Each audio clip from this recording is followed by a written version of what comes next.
Get ready for the dictation. Start.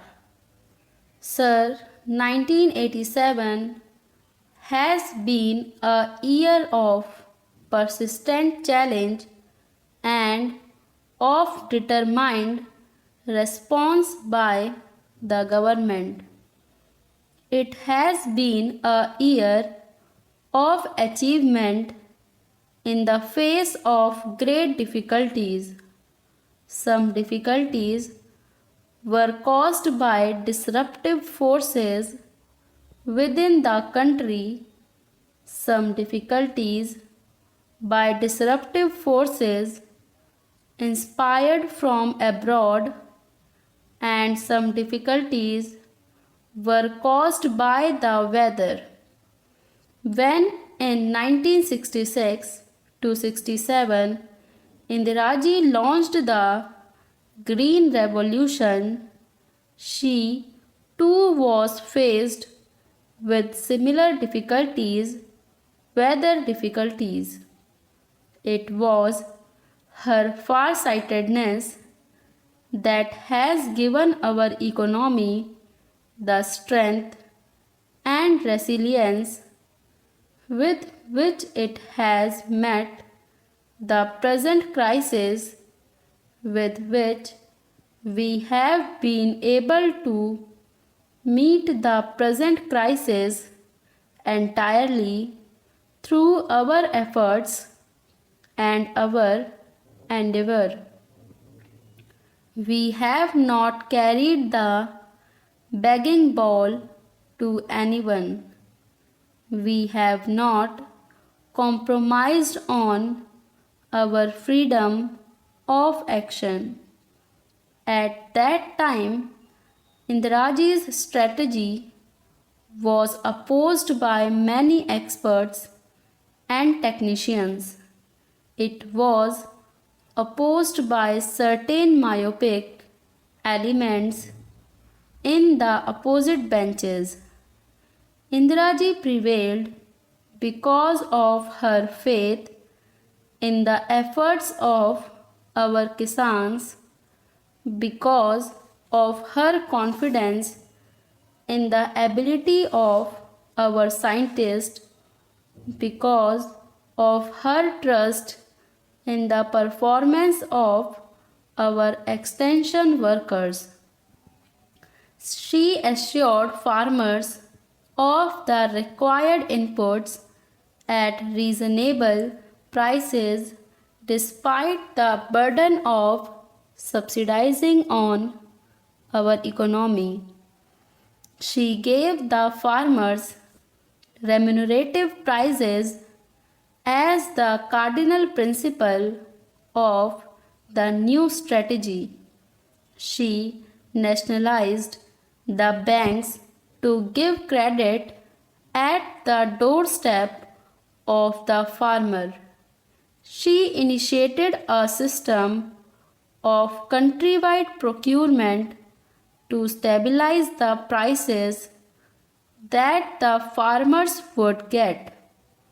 Indiraji ensured that her strategy looked to the interest of all sections of our rural community, not just the farmer, but also the small and marginal cultivator, landless laborer, and even the rural artisan.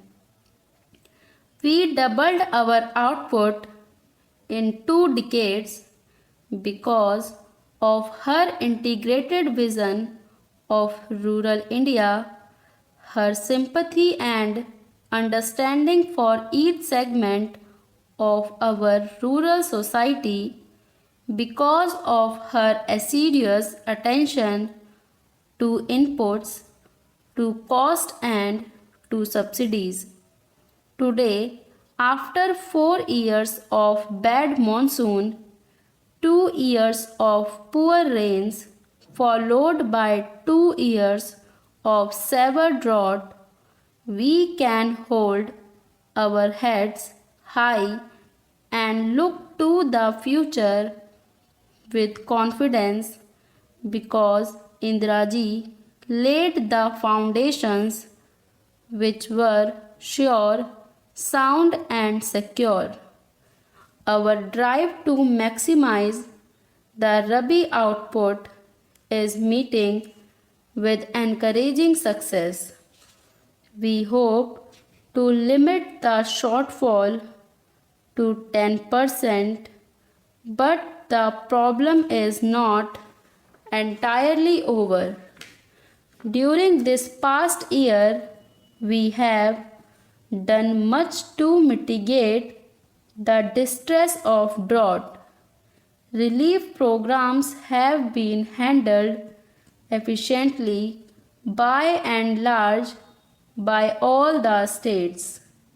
The ceiling of assistance has been put at the high level of rupees 400 crore, with almost half of it earmarked for Gujarat and Rajasthan, as they were the most severely hit. Surcharges on taxes have been used so that the burden does not fall on the poor, and only the rich have borne this burden. Using food grain buffer stocks, we have launched programs to generate employment, to build assets, to cushion against future droughts. Through worthwhile relief schemes, we have ensured that expenditure on relief became expenditure on development. We have rushed fodder from areas of surplus to areas of scarcity. Special schemes for drinking water have been implemented, and we have taken up special programs for boosting the demand for the output of the village artisans and the handloom weavers. This is especially important because these are sections who normally get left out, and they face very severe consequences of the side effects of our drought. The genesis of the Green Revolution was the scientific breakthrough which brought in new hybrid seeds. It was also a complete package of inputs to the irrigated land, leading to self-sufficiency in food grains. We must now ensure that there is no leveling off of our food grains production. The scientific community must be galvanized into providing answers to the next phase of the Green Revolution, of taking it to new areas, expanding it to new crops, and making it resilient to the vagaries of the weather. Already the special rice production program is spreading throughout eastern UP and is changing eastern UP into the new granary of India. Dryland farming has been boosted by the technology mission on oilseeds and by the national project for pulses. The primary cause for our not surpassing the 1983 to 84 record food grains crop has been the weather, and it would therefore be reasonable to hope for a better monsoon this year. Our objective must remain to regain the momentum of the sixth plan in the seventh plan. We will give a new thrust and a new impetus to agriculture. We have given careful attention to agriculture already.